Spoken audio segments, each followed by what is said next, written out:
Hello, dear friends. I do hope you all are doing good. Today, we are going to talk about how our life majorly runs on either faith or intuition. And rationality has a very limited role in it. However, we keep thinking that we live by rationality. Let us talk about faith first. Since the day we are born into this world, हम निहत्थे, vulnerable, कमज़ोर और dependent होते हैं और आते ही हम सबसे पहले अपनी माँ पर एंड देन अपने फादर पर फेथ करते हैं, करना पड़ता है क्योंकि हमारे पास कोई और चॉइस नहीं होती। फिर हम जैसे ही थोड़े थोड़े बड़े होने लगते हैं तो चाहे वह हमारा पीडियाट्रिशियन हो या हमारा स्कूल हो, हमारे पेरेंट्स को उन पर फेथ करना ही होता है, B it travelling in the school bus और गेटिंग वैक्सीनेटेड।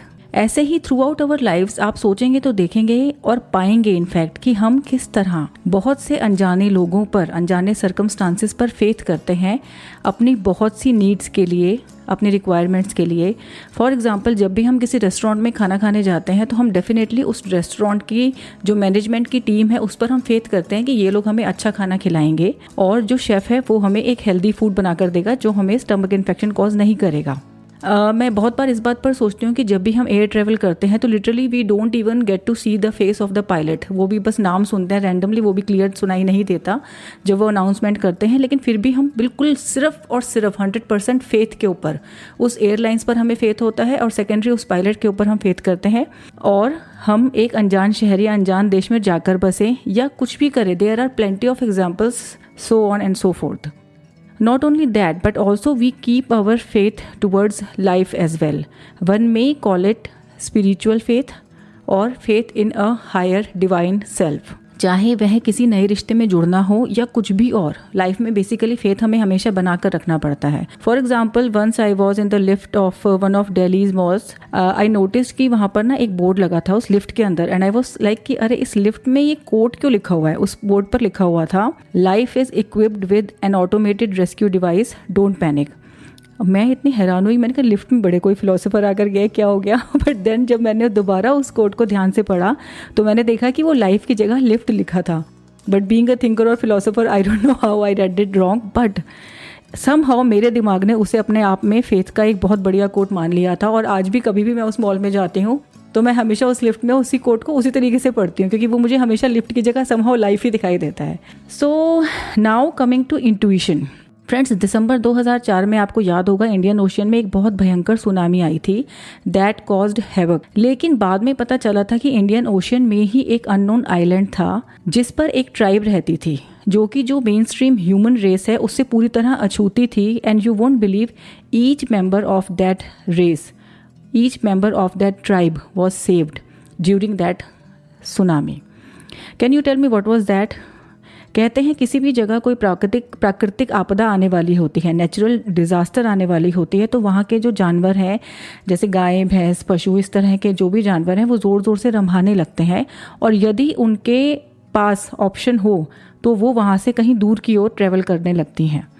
चाइना में एक बार बहुत भयानक अर्थक्वेक आया था। उसके बाद वो जो एक बिल्डिंग थी, रेजिडेंशियल बिल्डिंग, उस बिल्डिंग के मलबे के ढेर पर एक कुत्ता बहुत उदास बैठा हुआ मिला था। शायद उसका मालिक उस अर्थक्वेक में अपनी जान खो चुका था, लेकिन वो डॉग कैसे बचा, नो वन नोज। पहले के टाइम में लोग सी वॉयजेज में बिल्लियों को साथ ले जाया करते थे और अगर कोई समुद्री तूफान आने वाला होता था तो वो बिल्लियां पहले ही पानी में कूदकर अपनी जान दे देती थीं, जिससे उनको एक इंडिकेशन मिल जाता था that we should stop our journey right here and right now. Friends, जो लोग खेती बाड़ी करते हैं और अपने खेतों में या कहीं नेचर के बीच ज़्यादा टाइम बिताते हैं वो भी हवा का रुख देखकर बता देते हैं कि बारिश कब आएगी और कितनी आएगी।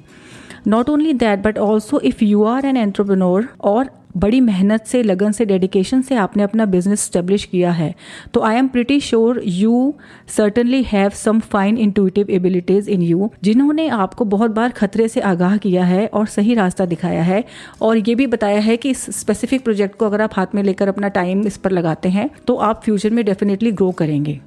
However, majority of us is now dependent on apps and gadgets to know even the tiniest of changes in weather and many other things. We all know that. We all will admit. I would recommend हो सके तो हम सभी को अपनी intuitive abilities को polish करने के लिए, हम सबके अंदर innate होती है ये qualities, हमें उनको पॉलिश करने के लिए, रिफाइन करने के लिए डेफिनेटली नेचर में कुछ सर्टेन टाइम बिताने का रिचुअल बनाना ही चाहिए to get in touch with our intuitive abilities which can not be accessed otherwise. इसके अलावा ये मेरा एक्सपीरियंस भी है फ्रेंड्स कि एडवर्सिटी इन लाइफ भी हमें अपनी अनुभूति या सहज ज्ञान के गुण को निखारने में बहुत हेल्प करती है। यार कभी कभी लगता है कि ये जो चींटियाँ और अर्थवर्म्स हैं ना, इनके जैसे मामूली लिविंग बींग्स भी हमसे ज़्यादा समझदार हैं, because even they know exactly कि कब विंटर्स आने वाली हैं और कब उन्हें हाइबरनेशन में जाने की तैयारी करनी है, और उसके लिए उन्हें अपना जो छोटा छोटा खाना वो लोग खाते हैं अपने बिल में ले जाकर स्टोर करना है। हम क्यों फिर इन सब चीज़ों से अछूते हो चुके हैं या कहीं दूर हो चुके हैं? Now comes the point of rationality. Friends, चाहे हम अपने आप को कितने ही रैशनल प्राणी माने, अपने जीवन के अनुभवों, उतारों चढ़ावों के दौरान हम जान पाते हैं कि रैशनैलिटी हमारी लाइफ में बहुत ही कम रोल प्ले करती है। इवन जो scientists, detectives, police officers, soldiers, courts के जो जजेस होते हैं या जितने भी प्रोफेशंस है फॉर दैट मैटर, हम एनालाइज कर पाते हैं कि इवन दे वर्क इंट्यूटिवली। अगर वो अपनी फील्ड्स में एक्सेस कर रहे हैं तो उनकी भी इंट्यूटिव पावर्स काफ़ी अच्छी होती हैं, क्योंकि रैशनैलिटी हमारी सोच को बहुत लिमिटेड कर देती है। एक जैन फिलॉसफी के सेंट हुए हैं आचार्य महाप्रज्ञ, हो सकता है आपने उनका नाम सुना हो। उन्होंने अपनी एक किताब में लिखा था where rationality ends intuition begins. Now without talking much about rationality, I leave this on you to contemplate further. और मेरी जो स्कॉलरली जर्नी है, जो राइटिंग जर्नी है, लाइफ की जर्नी है, उन सब में मेरा कंक्लूजन ये है कि even intuition is rational, only we do not have the right equipments that can prove so. So that is it for now, friends. Take care and goodbye.